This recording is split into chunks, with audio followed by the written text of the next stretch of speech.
Bob, Steve, thank you so much for your time today. A little jealous that I don't have my own little character behind me. Maybe my cat will join me soon, and we can make this That'll work. work. We'll take it. Congratulations on the Ghost and Molly McGee. I Thank you. did not expect to laugh out loud so much in the first few episodes. I think my daughter and I just found it just so much fun. Oh, that's wonderful. Thank you. So one of the interesting things I found out was how the characters of Molly and Scratch are relate to both of you, Bill and Bob. Do you want to each take on your specific character? Sure. Well, then I'll go first. What was funny was that the idea, the spark of the idea came, I think Bob one day came into the office and said, I had this idea. And it was a supernatural entity, putting this curse on this optimistic girl who sort of twists it. It's like, oh, so everywhere I go and everything I do, you'll be there? Well, that sounds like your best friend. Terrific. And that entity realizes, like, oh, no, I didn't curse her. She just cursed me. And the more we sort of delved into the development and the idea of the show, we realized, oh, wait a second, she's an extrovert, an optimist, and tends toward magical thinking. That's me. And Scratch is, a bit of a grump, a bit of a pessimist, introvert, doesn't much care for people. Well, that's Bob. And what then became fun about that was we realized, oh, well, we've been friends for 30 years. We know this relationship. And we could sort of dive into it and realized that we're better people because of our friendship. So I think I've learned a lot from Bob about just maybe a little healthy skepticism, maybe some boundaries. And I think Bob has learned some things from me about the value of taking some chances or opening yourself up to possibilities, or maybe that some people can be okay sometimes. And anyway, what we wanted to then bring to the show was a bit of ourselves that way, that Molly is better because of who Scratch is, and Scratch is better because of who Molly is. It was important to us that we didn't do a show about two characters who hated each other because they were opposites. It was like, no, the fun is they're opposites and they approach life in a completely different way, but they're best friends. And that friendship is the core of the show. We want to pretty quickly move Scratch from the I can't stand being cursed to this girl to charmed by her and wants to be her friend. Yeah, it's definitely a fun relationship. Steve, do you want to tell us, in a world where we have so many kids programming, what makes the Ghost and Molly McGee stand out? I think the Ghost and Molly McGee is kind of an amalgamation of a lot of different influences kind of put together. We loved kind of 50s classic cartoon stuff, the Silly Symphony and what Disney was doing there. We also really love the heartfelt stories that you kind of get with a Disney property. And we wanted to combine that with some quirky comedy, some unexpected quirky comedy that just kind of comes from nowhere. And you just kind of throw that all into a pot and stir it up, and then that you get this show. It's a show, honestly, that it makes us all laugh. When we sit down and we kind of look at animatics together, we're throwing out jokes, we're throwing out gags just to make Bill and Bob laugh, and they're trying to make me laugh. So I think it's one-upmanship, maybe the key to the show, in humor. But yeah, it's been a tremendous amount of fun making this show. So this next question is for any of you. Really, when you create kids programming, what are some of the boxes that you make sure you want to check? Well, one of the ones, and I'm going to go back to what you said at the beginning here, that you and your daughter watched them and loved the episodes. That's one of my boxes. I want to make something that that can be viewed as a family, not just the kids. Like Bill and Steve and I, we're all parents, and we've all had the experience of, our kids coming to us and saying, you got to watch this show with me. And you're like, oh, okay, let me see what you got. And then it starts to unfold and you're like, wow, my kid loves this, so I can't let them know how much I hate what I'm watching right now. So I want to make something that when mom and dad are pulled onto the couch to watch, whatever their kid is pulling them to, I want to make something that they go, oh, you know what? I'm actually enjoying this myself. I like watching this. And it becomes a bonding moment for, parents, kids. That's what I want. I want family bonding with our shows, and especially with this one. Yeah. Absolutely 100% bonding. Let me tell you why. This past weekend, we did a paranormal night tour at the Winchester House here in California. Oh, very Oh, nice. wow. It was my daughter's first kind of haunting type thing. She was first of the group the entire way through. Yeah. And so when we meet Molly and her optimism of you're gonna be with me forever, I was like, oh my God, that's you. Yeah. Molly's her. She's gonna be 11 very Molly soon. And so it was that really quick relatability with Molly that we really liked. Do you want to talk a little bit, Bill, on how relatable Molly's going to be with other kids? Yeah, one of the things I'm really struck with, I think, by kids today is that they really want to make the world a better place. They are invested in that.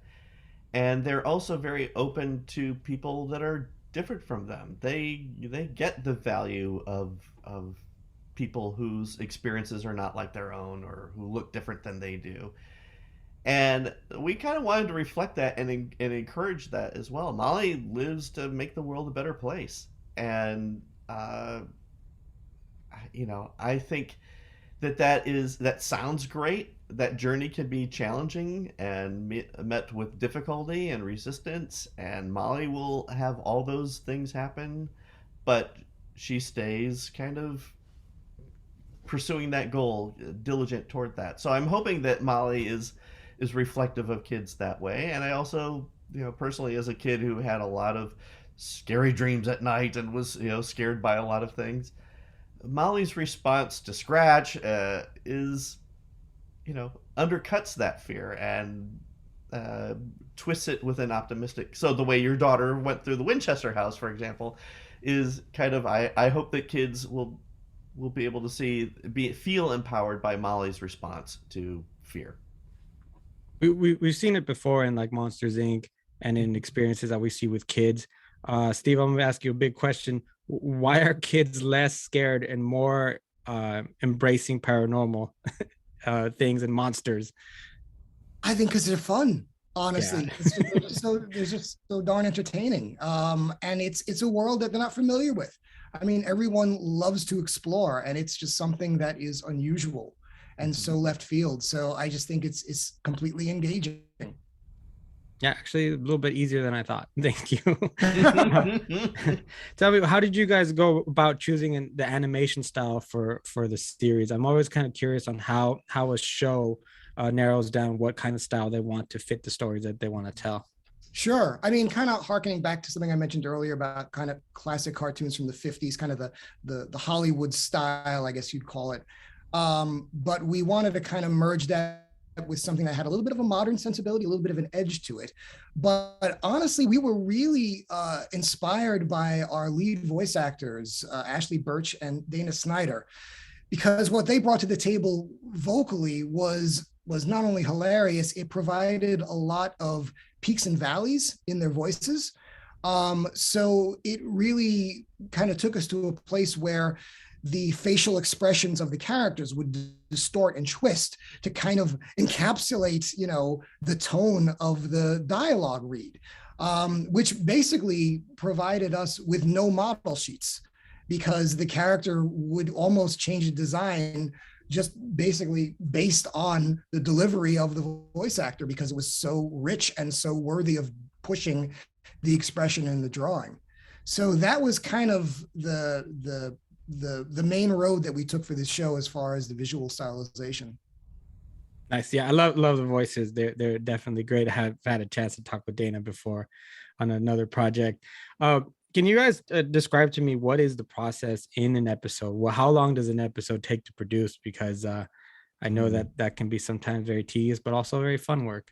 Yeah, it's almost a year from the initial, hey, we've got a premise, which is just a description of the story in one page, through, then it goes to outline, it goes to script, then we record it with several drafts of the script, 2 or 3, maybe 4, if needed. Then we record the actors, we do the storyboards, we do a board-o-matic and animatic, an animatic timing cut to lock it into time. At each step, we're plussing it too, adding jokes, adding, And it ships over to Mercury Animation, and they have their whole process, which takes months. And the whole process I just described probably takes, 4 or 5 months, maybe 6. So, by the time we get it back and we get it through, we get the animation back, we call the retakes. And then we have technical directors that we have who plus things and adjust things and add lining. We look at things and go, wow, we sent that over to the animation studio. What were we thinking? We got to fix that. And, so then we get it through post and, all the music and sound editing.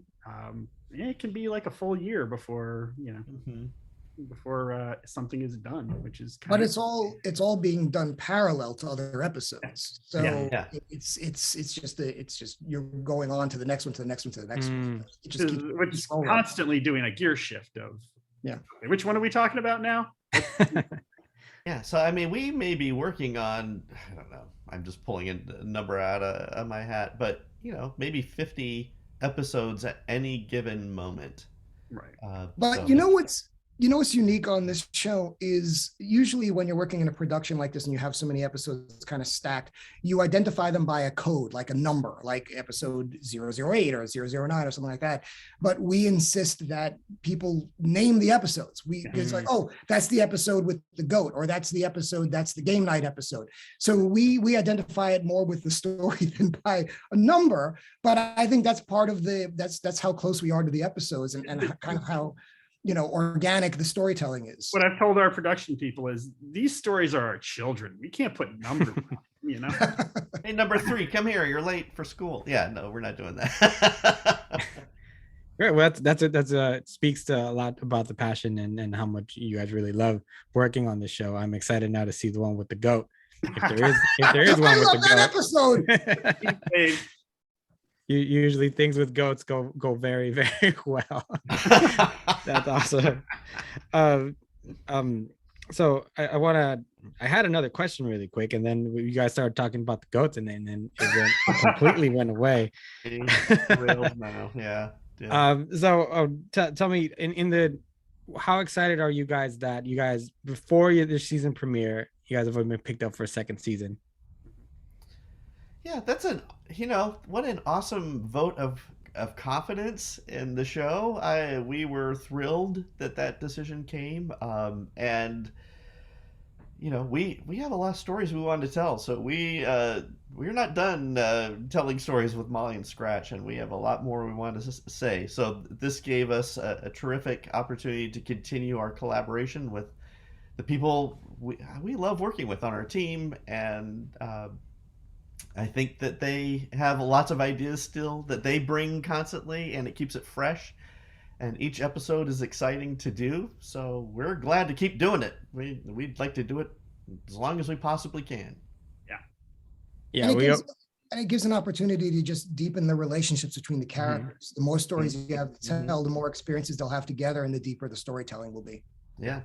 I think one of my favorite elements is that Scratch has to turn in scare reports. and just little things like that. One of the episodes I had a chance to see, he's eating all kinds of berries in the woods. And it's like, those are poison, and he's like, I'm dead. It's just little fun jokes like that I love, that are sprinkled throughout what I'm sure is the entire season and beyond. And a lesson to be learned to not eat berries in woods. So that's right. See, so we were helping. There you go, education. But yeah, I have to say too, like the scare reports and stuff, our prop designer, Sarah Keeley, our lead, she adds in such little fun details and things that for anybody who, decides to freeze frame and look at stuff, you will find just a wealth of comedy and fun and something that might be on screen just for a passing moment. Yeah, I like to pick up on those little things. Those things are always fun because they just seem to come out of the blue. And then you guys add in the joke. like, is William and Bill the same person? He's like, it could be. so yeah, things like that are just so much fun. Gentlemen, anything you want to add about the show? Any final comments? I just hope that people love it as much as we love it. Yeah. Well, you got 2 fans here already. Awesome. And I'm sure that there's more as the news gets out and as people watch the trailer for it. So very exciting, especially during what we obviously call spooky season, to get a show like this. Very timely. Great timing, right? Yep. Yeah. Bill, Bob, and Steve, I thank you so much for your time. Thank you for your insight, and congratulations on the premiere, on the pickup for season 2, Thank and you. on just making a wonderful show. Thank you so much.